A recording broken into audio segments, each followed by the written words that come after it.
Everybody, welcome to another episode of the Ruby Rogues podcast. I'm your host today, Valentino Stoll. I'm joined by co-host Ayush. Hey. And we have a very special guest today, Peter Oler. Peter, why don't you introduce yourself? Maybe tell us a little bit about how you're so great in the Ruby community and all the lovely stuff you're working on. I don't know if I can claim greatness, but I started with Ruby quite a while ago. Early 2012, somewhere maybe 2011. I was over in Japan, started working for a company, KVH, and we were starting to put together a web offering, and decided the best language would be Ruby. So we started on that, and I found out that, well, first of all, that the JSON parser was really slow. So I wrote a JSON parser that was a bit faster.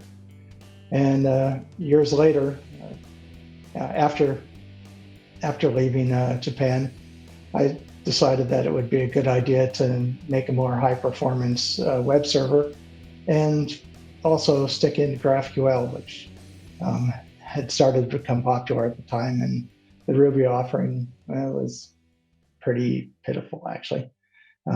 So I tried to make something that was easier to use and higher performance, and that's Agoo. So real quick, just when you say JSON parser, you mean the OJ gem, right? Yes, exactly. I think it's very popular, and has kind of come the de facto, at least in my opinion, of which JSON parser to use for its speed and performance. So I think that's good to clarify. So I'm super interested in this Agoo web server. It is a web server, right? Like it is a web server. Purpose. Pretty awesome. So you have a ton of benchmarks on here, which is kind of incredible. Do you want to just kind of like walk us through the high level, like why use this over, even Sinatra or something like that? Right. Well, I mean, Sinatra's been around a long time and it works fine, but its focus wasn't so much on performance as it was on maybe ease of use, or getting things to work, because it was an early system. It's all written in Ruby, which it's great writing Ruby. I like writing Ruby, but if you're going to go for performance, you need to make a C extension to to get all you can out of it. And that's part of the reason that Agoo came about. So in terms of Sinatra, works great. If you want a bit higher performance, then Agoo is probably the way. If you're going GraphQL, I would definitely suggest Agoo, just because the current offering with Ruby for GraphQL is much harder to work with. With Agoo, all you have to do is basically say, "Hey, here's my class." As long as it implements the appropriate method, then you're off and running. Honestly, I really love this use case. I've been looking, GraphQL. I've been looking for like just drop in, hey, I want to use GraphQL and Ruby, and there's like you can use it in a Rails context with GraphQL Ruby gem. Is that what this is using under the hood, or is it like a custom implementation? It's custom implementation. That's awesome. All written in C. Yeah, so this is super appealing to me. I'm gonna have to give this a try. What sparked kind of like? Are you like GraphQL, like we should use this for most things, or what sparked the need to start here? In my work, I started to use GraphQL, and again, found most of the implementations, the APIs are very clunky, harder to use. So I wrote something for Agoo, and I also wrote something for Go. Both I'll try to make it as easy to use as possible. Again, not requiring a whole lot of wrappers and build up. I basically just pointed at the class you're interested in, exposing as a GraphQL object, and let it run its course. And that was kind of the approach. I wanted something that I could use that was that was easier to use. And Agoo is rack compliant, right? So you can use it with any rack app. Yes, exactly. Cool. It actually has some other features as well. As you might be aware, GraphQL also does push. And we were trying to, myself and another fellow, we're trying to get a API update the specification for Rack to support that. Without much success, we went back and forth a number of times, and there were enough people that were not interested in seeing that or didn't want to have the API extended that it never made it. But it's available in Agoo. That's awesome. I mean, I was looking at the some of the documentation here on the GraphQL stuff, and it seems to support subscriptions, which is really interesting. Yes, that's what I was referring to on the Yeah, push. so gotcha. So, like, how does I'm curious for those that don't know, GraphQL subscriptions are a way to kind of stream responses. So, how does that kind of work under the hood? You can use a number of implementations. WebSockets is my preferred choice if you're using a browser. If you're trying to set up an out of band subscription, then I typically use something like Nats, which is a messaging system. And so is the key feature of Agoo, is it high performance or is it GraphQL or is it both? Yes, it's both. Okay. High performance and easy to use GraphQL. Cool. So like if I was approaching it like an idiot and say that I'm said idiot who builds Rails apps, simple Rails CRUD apps, and I use Puma, what's the reason for me to drop Puma for Agoo, or is that not the right use case for it? Say that again. Maybe I So didn't like, quite okay, so understand it. I just build Rails apps. I build Yeah, CRUD Rails apps, and I use Puma as my web server. So if you were right. explaining it to an idiot, in this case me, what's the reason to drop Puma for Agoo, or is it not the right use case for Agoo? It depends on the amount of amount of requests you get. If you need something higher performance, then you might go with Agoo. If you wanted to step into the GraphQL world, again, Agoo.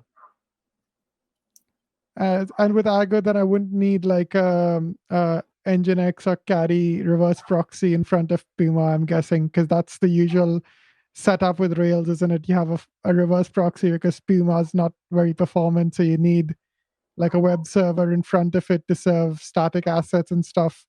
But I'm guessing with Agoo, that's not a problem. That's right. Exactly true. One of the Agoo also does support having multiple workers in separate uh, I was going to say separate threads in separate forked applications. The the advantage of that, of course, is you get around the GVL lock that you have with Ruby, because you can have n number of workers all churning away at the same time. The problem is if you have shared data, then accessing that shared data, typically a database, has overhead in itself, as opposed to having everything in the same process, like within a hash map or something like that. So it's a trade-off, and you have to look at your application to decide. If you are interested in in just starting out with GraphQL and want a nice example, I did write a paper for, what was it? App Signal. Oh, And okay. it's called, it's a song application. If you're on the README page for Agoo, you'll see a reference there under the news. It's the second news item. But that Oh, kind okay, of yes. I walks see you it there. through it. Yeah. I've never seen GraphQL before. I don't know what I'm doing. Here we go. Here's how to do it. Mhm. Yep, I see that there. I'll give that a read a bit later on. So what is it that makes Agoo so high performance? Is it just the fact that it's written in C, or is there something something else a bit clever going on? Of course, there's something more clever going on. There has to be. Languages aren't what give you the performance by themselves. What they do is they give you the means to make something faster. So there's less overhead in C than there is in Ruby. That doesn't mean just because you write it in C that it's going to be faster. I've seen plenty of code that's written in C that is abysmally slow. One of the things that Agoo does is it uses multiple threads. Now that's a problem with Ruby because multiple threads means you've got to keep handing over the GVL, which there's overhead in that. With Agoo, what happens is the request comes in, it gets put on a queue. That queue gets picked up by n number of worker threads. They process the request, and it's only when it gets to the very end where it hits the Ruby side again, where it gets the GVL, does the work, gets the response, gives up the lock, and then sends a response back to the requester. So probably 90% of the work is done outside of Ruby. This reminds me a lot of Shopify's Pitchfork. Are you familiar with that? I'm not. No. I know what Shopify is, but not Pitchfork. They've been trying to. I think they've actually switched to using this for maybe not for their main monolith, but it's like a forked architecture HTTP server. It sounds a little bit similar. Yeah, that happens at a different level. With Agoo, it has workers, and those are basically forks of the whole process.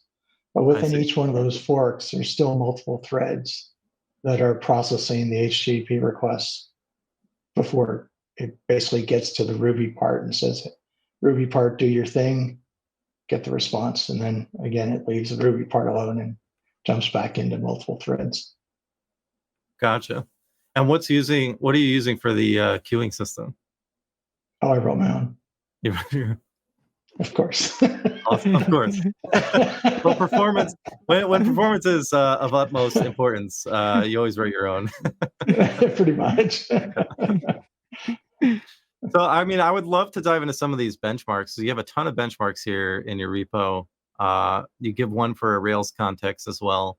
You know, how does it stack up? Let's say, you know, to Ayush's point, you know, how does it stack up for a Rails app running Puma? Like, how are the benchmarks? You know, it's been quite a few years since I did the benchmarks. I don't remember what I was using with Rails at the time, whether it was Puma or something else. I didn't see big differences though. The benchmarks were done with a single. Well, I guess they're done a couple different ways, but generally not with most workers, because with workers, then you have to worry about the overhead of the shared data store, which is typically quite a bit higher than what you get from the web servers themselves. Gotcha. Yeah, I mean, I keep circling back to the 100,000 requests per second, and kind of like you mentioned, you know, hitting the limitations of Ruby's benchmark because it goes so fast. Can you elaborate kind of on that? Right. So your test tool has to be faster than what you're testing. So the original, or what I was originally using for the Ruby benchmarks, wasn't able to keep up with the rate. So I knew I could process more data than what the benchmarks were showing. So I tried out my own and was able to get a significant boost in throughput, or measured throughput. How do you know that? I'm curious. Like, where do you get to your point where you're like, I know this thing really. Yeah, if you start up, a web server is kind of unique because it can have requests coming in from multiple sources. So if I started up 2, 3, 4 benchmarking tools and we're able to hammer on Agoo and see that all 3 of those benchmarking tools were pegged out, then I knew it could handle more than each one of those individually. And And that's what what I saw. protocols does this currently support? HTTP, you mean? Just like Web HTTP server. 2? Oh, no, it's just HTTP and HTTPS. Okay. It has not been upgraded to use HTTP2 yet, so it doesn't handle some of the more some of the newer features. Yep. And what about WebSockets? I'm guessing if you have GraphQL streaming, as you said, then it supports WebSockets as well, right? It does support WebSockets, yes.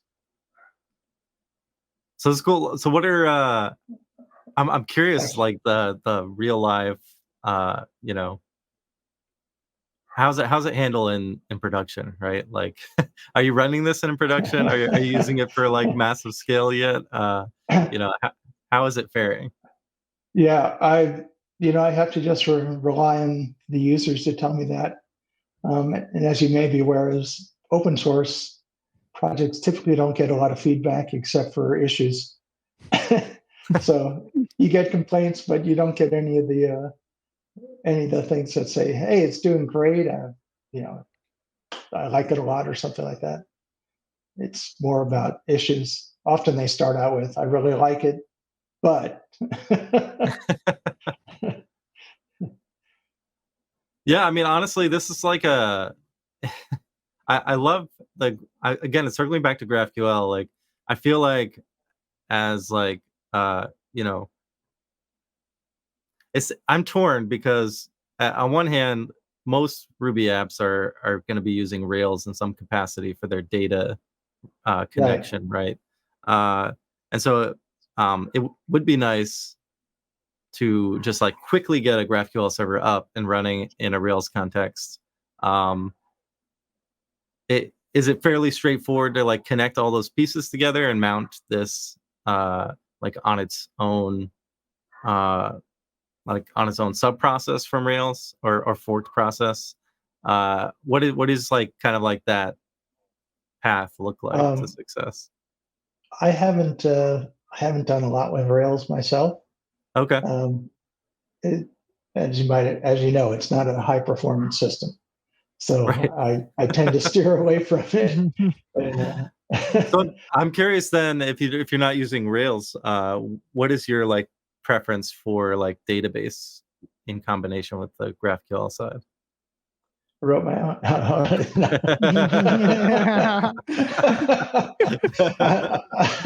I have I mean, actually, obviously, but it's not I what I'm using. I have a feeling that will be the bottleneck, right?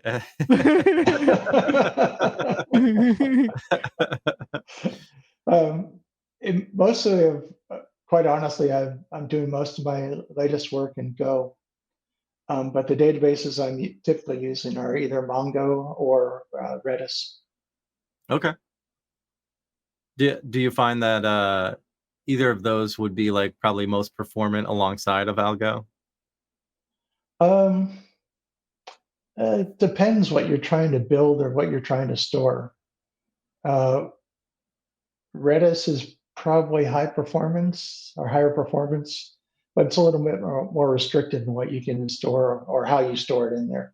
Mongo gives you a lot more flexibility in terms of query capabilities and uh, yeah.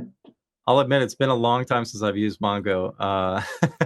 I'm curious, you know, since you have experience with that, like how is the pace kept up for the for Mongo? Is it still like fairly performant? Oh yeah, I, oh I definitely. forget It's only getting better. I forget why people decided to switch off of it, to be honest. Yeah, I don't know why they would. We're still using it quite heavily, and in both in Go and in Ruby. But for Ruby, it's kind of nice because you store everything in JSON. So you Right. take your Ruby object, you encode it as JSON, and you store it. You fetch it back. Yeah, I mean, unbox it, and you're ready to go. I remember my first Rails conf. It was wildly popular, definitely amongst Groupon, as an example, which is much smaller now. And Living Social used to be a thing. I don't know if they're Right. still around, but right. I don't know why Mongo kind of dropped off the Rails and Ruby ecosystems. It's definitely not as prominent, but Right. I always liked it because you could just like dump data at it and it could handle it. Right. Um, Exactly. yeah, it reminds me. I have a friend that's he loves CouchDB for the same reason. And he's just Right. like, relax, just go on the Just couch. drop it in there.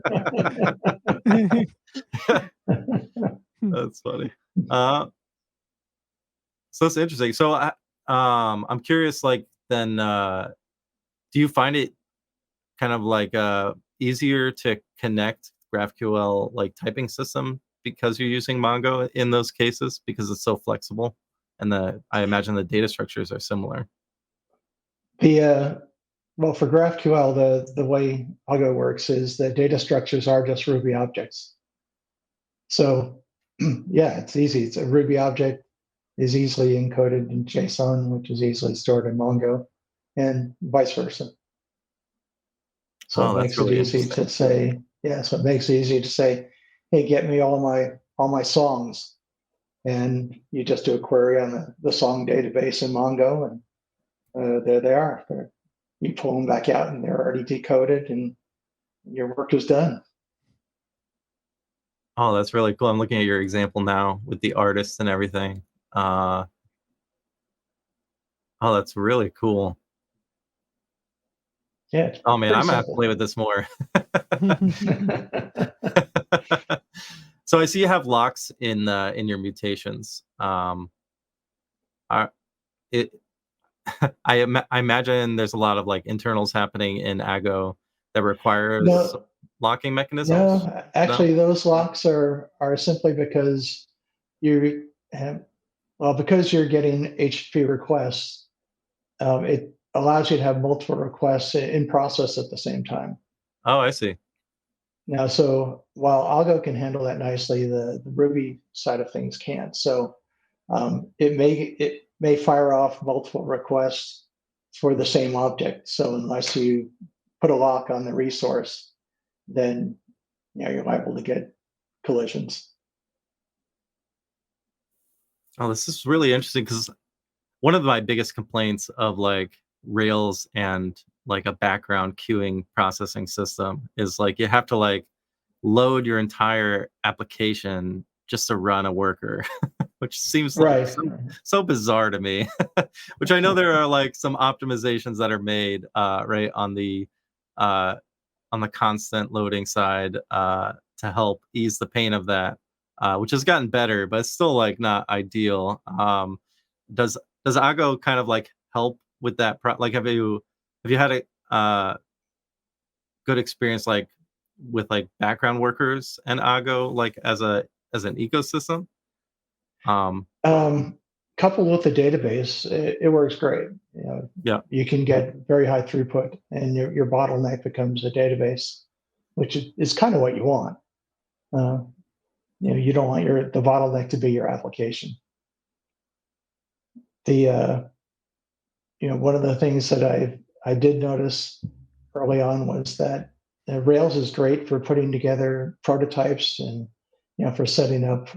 I want these windows to display my data. Fantastic.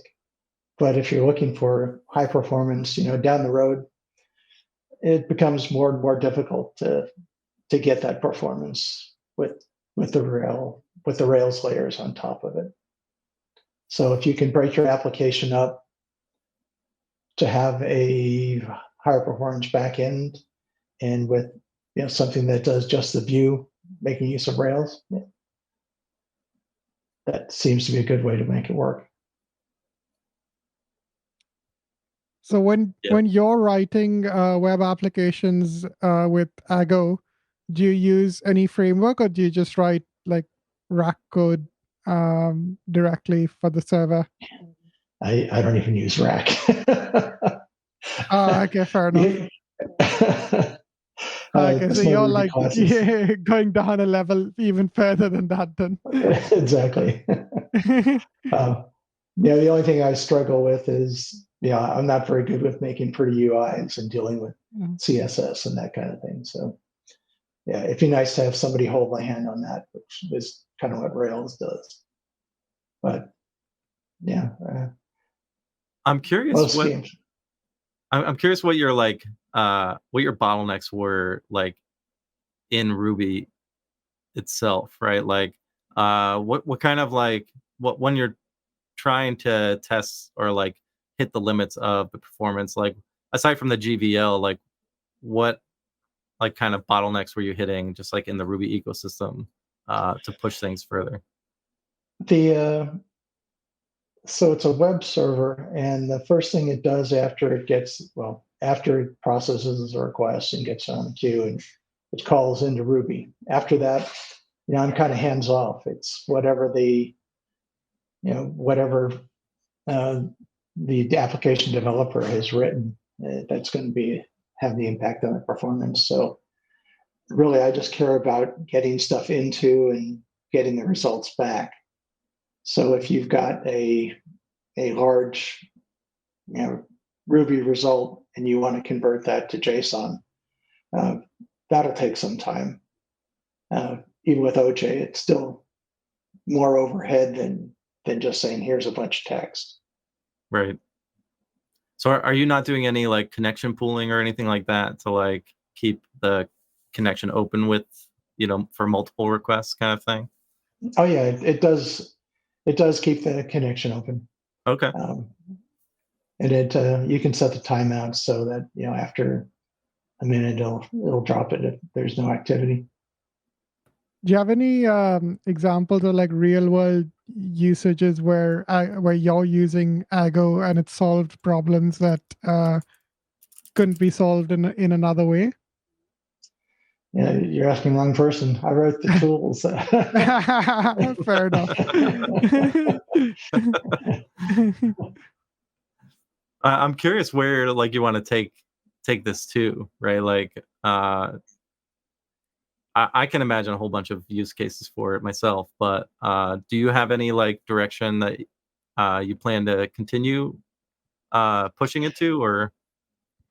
I don't see pushing it in any particular direction right now. It's kind of stable the way it is. Uh, I guess the next step would be Web 2, but I haven't heard anybody really complaining a lot about that. Yeah, I mean, all I can think is people trying to hook this up to Action Cable, or Oh, uh, yeah. or I guess probably any cable at this point. Yeah, Yeah, I'm not sure. I think the biggest advantage of having HTTP2 support would be just multiplexing, because you can, if you're requesting assets, then you can send multiple assets down the same TCP connection. Whereas with HTTP 1.1, they're all individual requests. So I think for like web application developers like myself, that's been the biggest attraction to HTTP2 is just multiplexing. Right. And of course, with Agoo, it's connections are pretty cheap. You could actually open up multiple connections to Agoo, and it'll process the requests in parallel. And I have seen some people do that. Is that process fairly straightforward, just like opening up new connections to it? Yeah, just open up a Yeah, new connection. open up a new connection. Yeah. Yeah. So Yeah, your JavaScript code. the bottleneck that multiplexing solves is more on the client side, because a browser will only, I think, open like 6 to 8 connections at a time. So if you have a vast number of assets that need to be downloaded, that's going to be a client-side bottleneck, which is what multiplexing solves, because it'll just do it over a single TCP connection. Right, right. Well, I Yep. would think But that most machines would have a hard time keeping up with a whole lot more than 6 or 8 connections. So yeah, exactly. But yeah, that's why I don't know the specifics of how the magic that HTTP2 does, but because it does it over a single connection, it can get all those assets down pretty fast.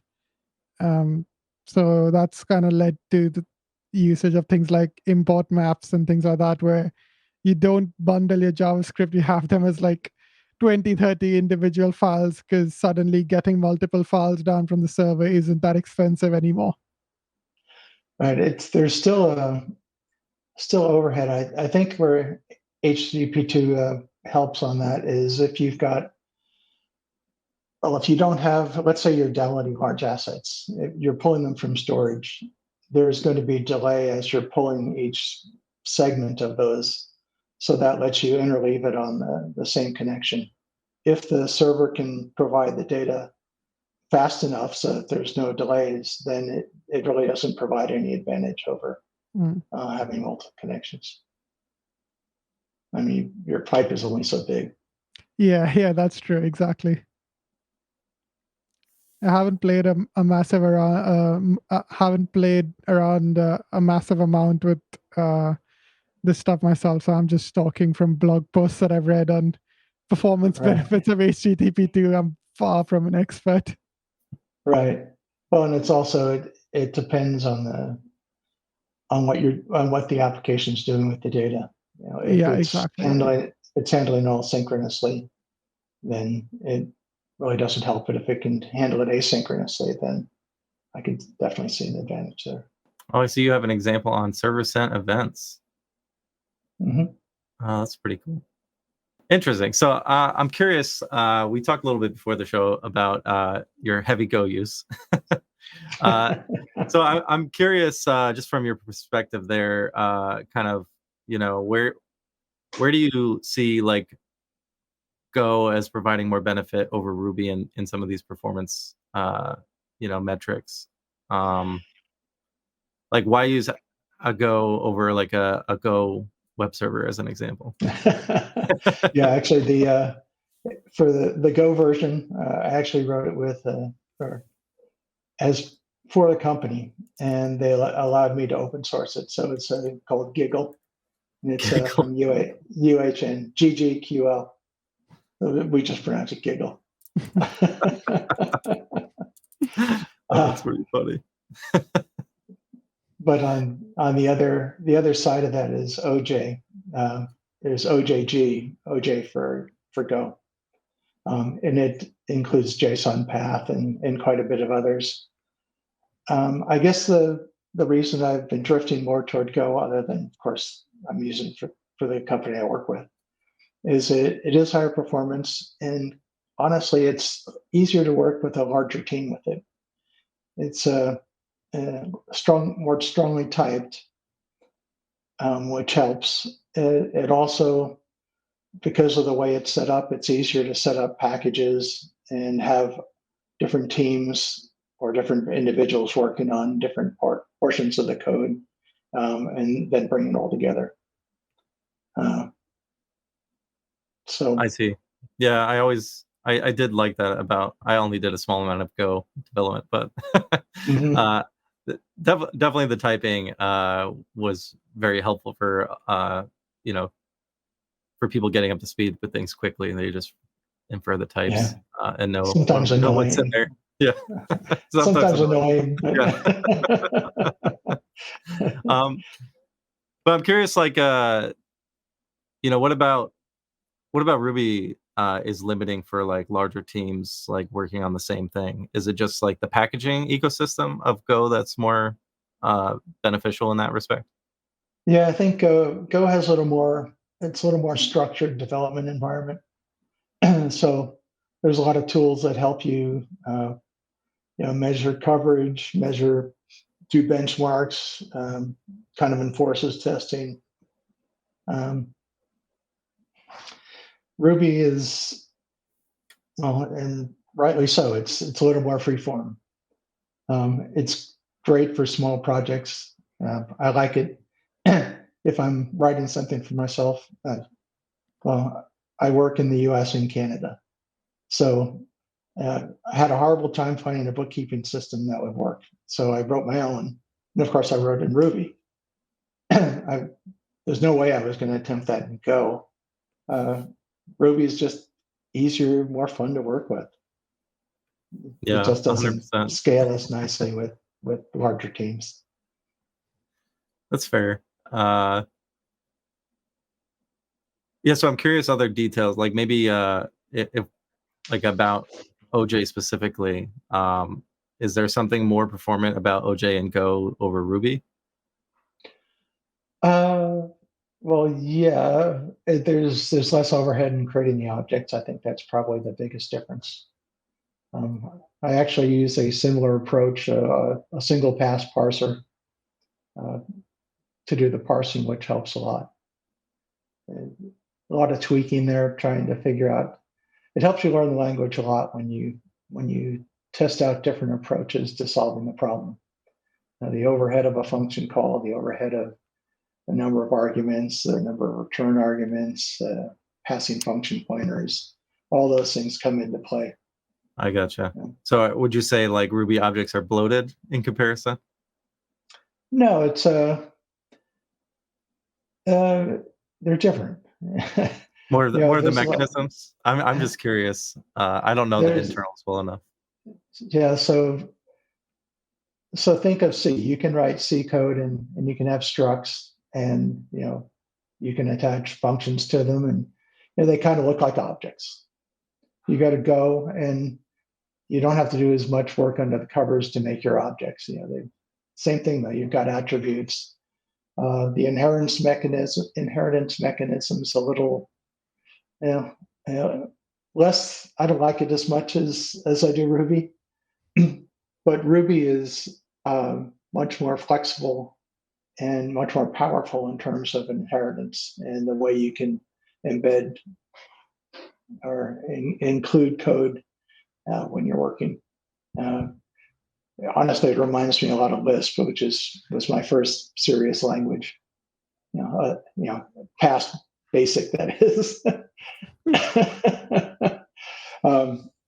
And Lisp flavors, and nowadays class has a lot of the things that you get in Ruby, and I suspect that that's where some of that came from. Is probably looking at Lisp and seeing, oh yeah, that works. So how does the OJ gem differ from what the built-in JSON parser in Ruby? Is the Ruby one, the one in the standard library, Gina, is that written in Ruby, or is that a C extension? Because I know OJ is a C extension, isn't it? It is, yes. There's the JSON gem. Well, originally it was in Ruby, and then with a C extension. And I think that's still true. I don't know if the Ruby part of it is still there. I think it's all a C extension. But we took different approaches to the problem. So, okay. One of the, and I've complained about this before. I shouldn't complain, but one of the things that the Ruby gem encourages is monkey patching.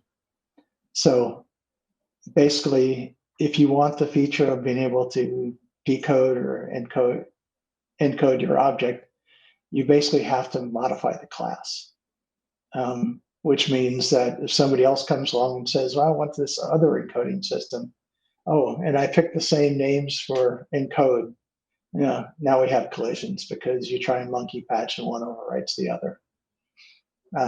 The approach that I took with OJ was the OJ is a separate package. It'll look at any object. You don't have to modify that object to encode it. You basically leave the object alone. It's not yours. Don't mess with it. And that's kind of the approach I took.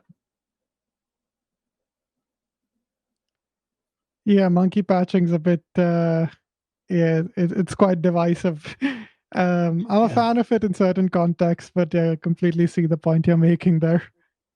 Right. Yeah, I was hopeful that refinements would have fixed all of this. It doesn't quite work the same way. No, it's a design decision that was made.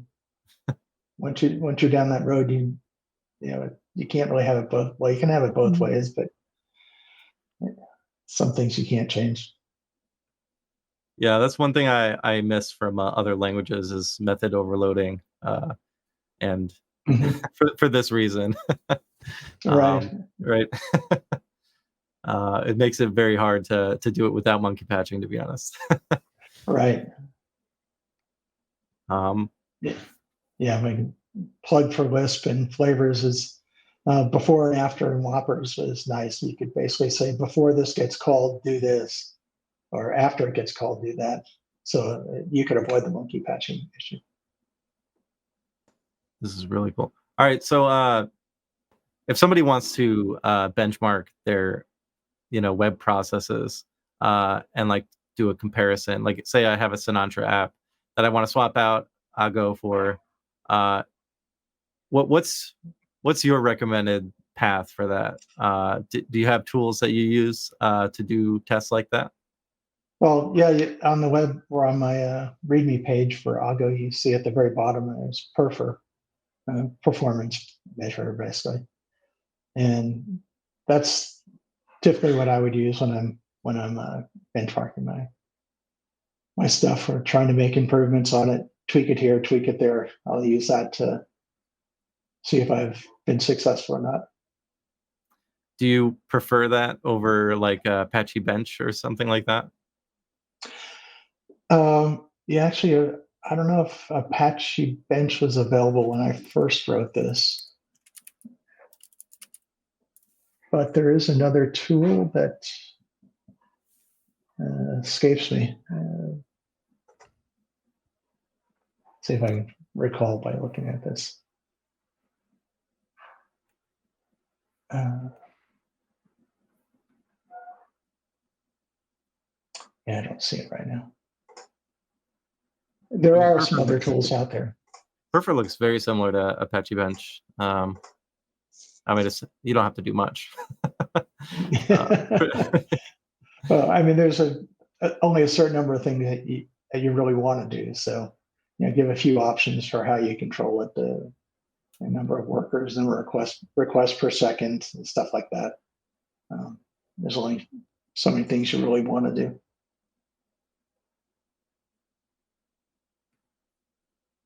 I'm interested to know, like, because I see you have lots of middleware set up here to make it easy to snap and plug into this kind of framework. I don't know if you want to call it framework. But, yeah, I'm not sure what you'd call it. But so I'm curious, like, because I foresee this as being like something you can quickly just like, hey, like try this out, and we'll show you the benchmarks and performance of using this over something else. Or, is it pretty straightforward to like connect things to the middleware in a way like that, where you can get observability or things like that? Well, for middleware, it just uses the rack approach. Okay. So it's Agoo doesn't have any claim to being a middleware expert on that. It just supports rack. So can you use this as a rack middleware? Yeah, as a rack server, yeah. It's a rack server. Yeah. Yes. As a matter of fact, some of the examples that do show that. Yeah, and I think it really boils down to when people are trying to build a Ruby application web server. It comes down, are you going to go Rails? Are you going to use Rack, which is a little more low level? Or are you going to just do it all on your own? And all of them are viable options. Do you recommend using this for like custom sockets? Explain that in a little more detail. Sure. Like if I just want to connect on an arbitrary TCP socket or UDP or something like that. Oh yeah, it does actually support that. It actually supports a couple different models. So, for example, let's say you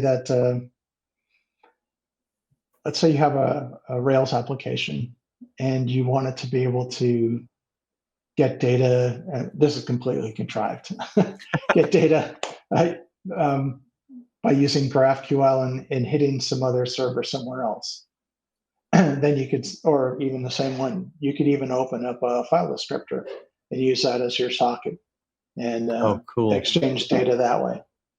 So, you might set up your Agoo as your data store, and you just keep a great big hash map in there. Obviously in memory, so you lose it if it goes down. But you can then connect with a lower level socket than over TCP and get your data that way. So I'm curious, like, how long has this been out? Like, how long are you working on it? And like, what is, how do you get this out there?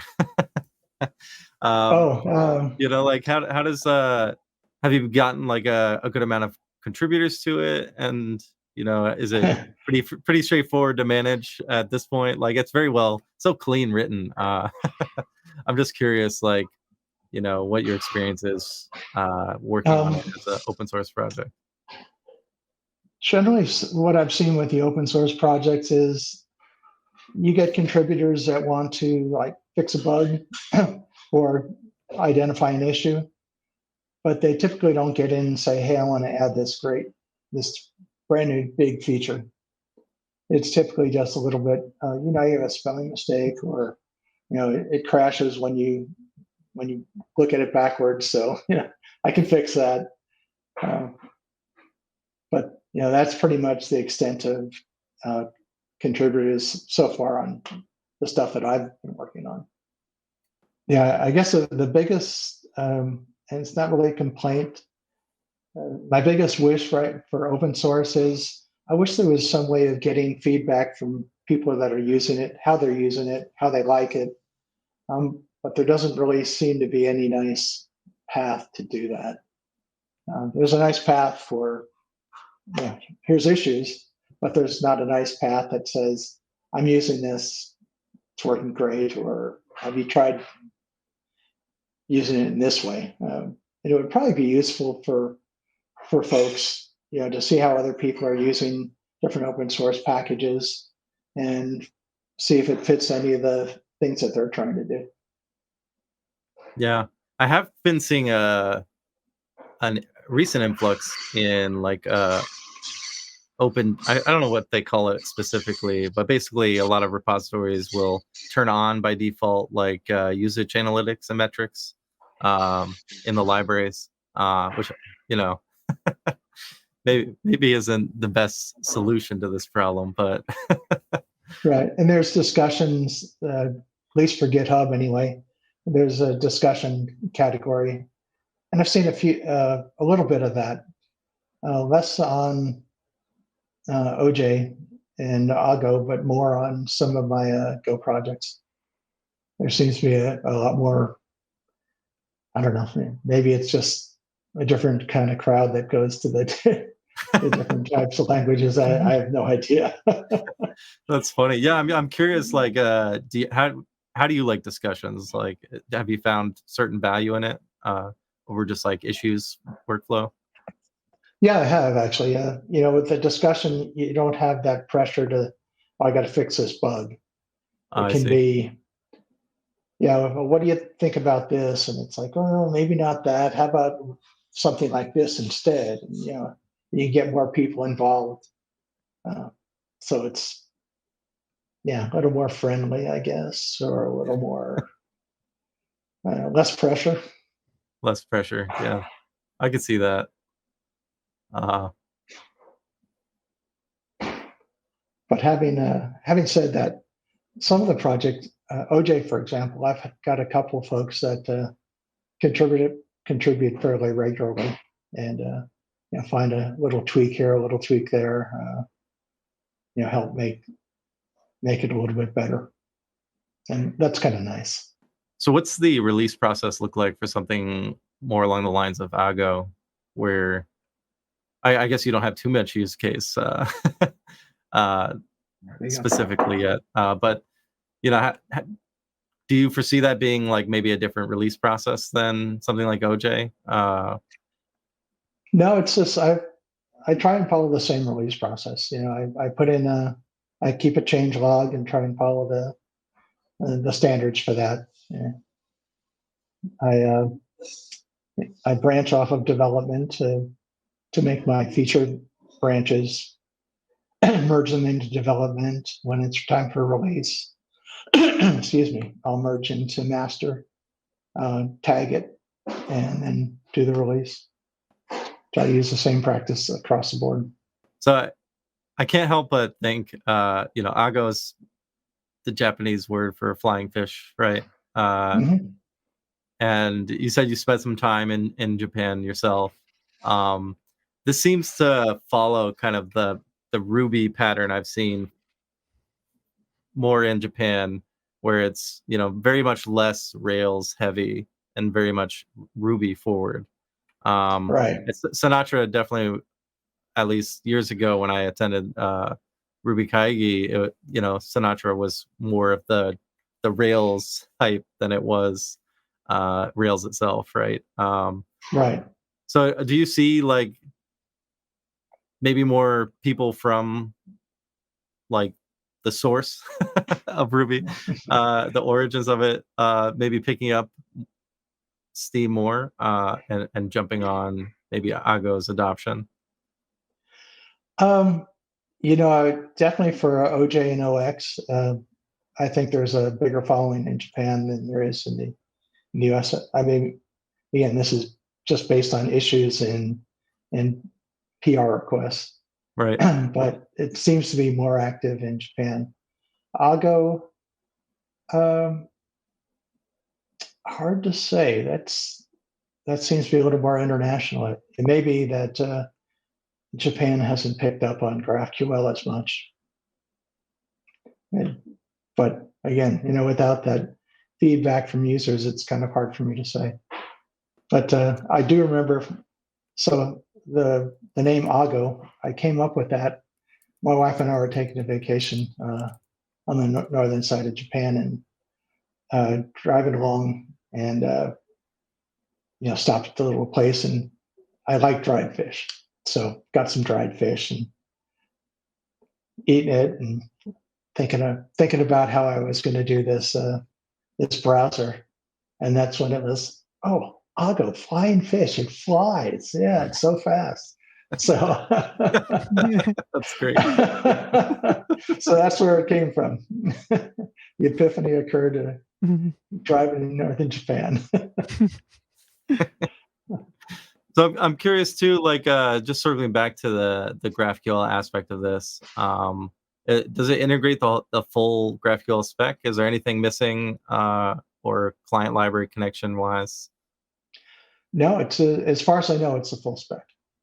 I'd be I might have interested missed to something know. somewhere, but yeah, if you find something where it isn't, let me know, and I'll get it in there. I would love to see benchmarks of this against GraphQL Ruby, because to be honest, it could make a great kind of showcase of, hey, use this over that. Mm-hmm.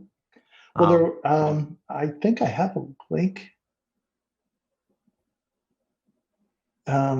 Web frameworks, the benchmarker. I believe that compares it to just regular Ruby GraphQL. Oh, okay. I know that's changed a bit over the years too, so I'm not even sure where everything stands. I know I haven't been updating it with my latest version, so maybe a little bit long in the tooth. Hey, I'll give it a try. So all these the open source projects which you run, which is quite a few of them, are they just like hobby projects? Do you take sponsorships from the community, or are they like for businesses that you work for or work with? They're hobby projects. Yeah. Originally, OJ and OX were for a company, KVH in Japan. Actually, I don't think KVH exists anymore, but I think it was subsumed by somebody else. But otherwise, yeah, just for hobby. I like writing code. Fair enough. My relaxing time is I stop working. I sit in front of the TV with my wife and write code. I love that.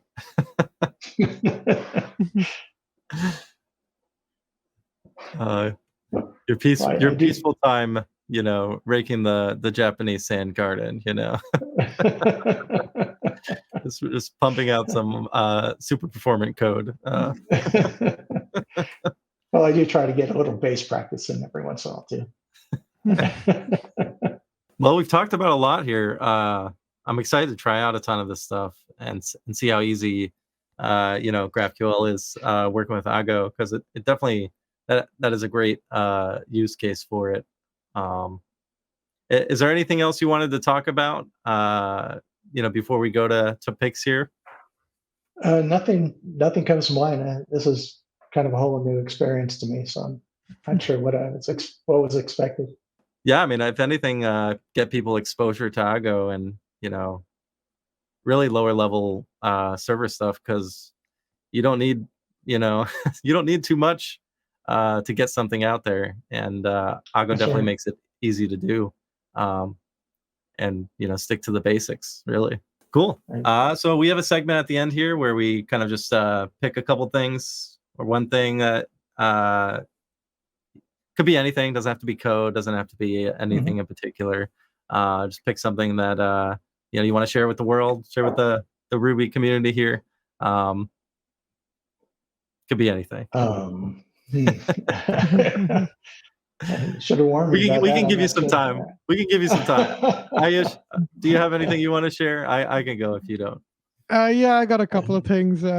One Sure. is the TV show Better Call Saul, which I'm binging again for I think the fourth time, which is a prequel to Breaking Bad.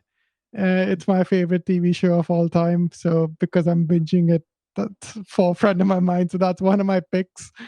And the other one is a movie I saw last week on Netflix called Unfrosted, which is made by Jerry Seinfeld, which is the most unbelievably stupid, nonsensical load of bollocks I've ever seen in my life. But it was thoroughly entertaining. It's like one of those movies where have a couple of glasses of wine, throw your brain away, and just switch off and watch it. It is such drivel, but it is so funny. It's far from a good movie, but it's one of those movies that's good because it's so bad. Oh, that's funny. I'm going to check that out. That sounds great.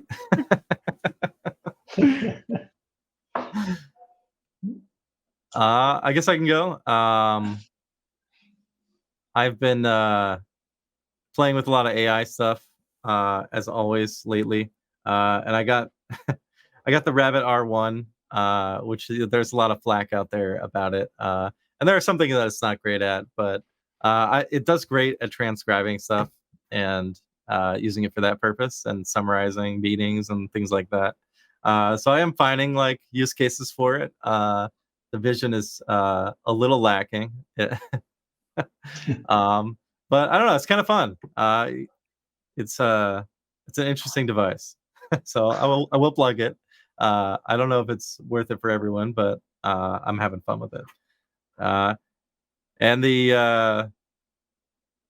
other thing, there is a large language model trainer application where you basically can point a Hugging Face data set at it, and it'll automatically fine tune a model for you, which is really interesting. So I've been toying around with that and playing with stuff to train and fine tune some models based on different conversations, which is kind of funny. Have you been using the new Apple MLX? I haven't, mostly because I just bought this giant beefy machine Okay. running GPUs. So I'm running it on GPUs right now. But I am interested to check that out. I only have access to an M2 here, so I don't know how much performance I'll get out of that. But have you messed around with that at all? Yeah, I've got a Studio. It's an older one, the M1 Ultra, but Okay. it seems to run just fine. Nice. Have you run just inference on it, or have you tried tuning stuff? I've tried tuning. I haven't tried full blown training. That's kind of it's not what it's designed for. Almost why bother? Yeah. Yeah, exactly. A year from now, it might be done. Right. That's funny. I'm curious what you use for your inference. Do you use like Llama CPP, or do you have something I else you have used prefer? Llama CPP. Still trying to figure out what's best for what I'm doing for work. Yeah, As a hospital, so we're trying to use that for various applications that I probably can't get into. sure. Well, cool. Do you want to share some pics, Peter? I guess like what kind of pics? Maybe one of the bases on your wall.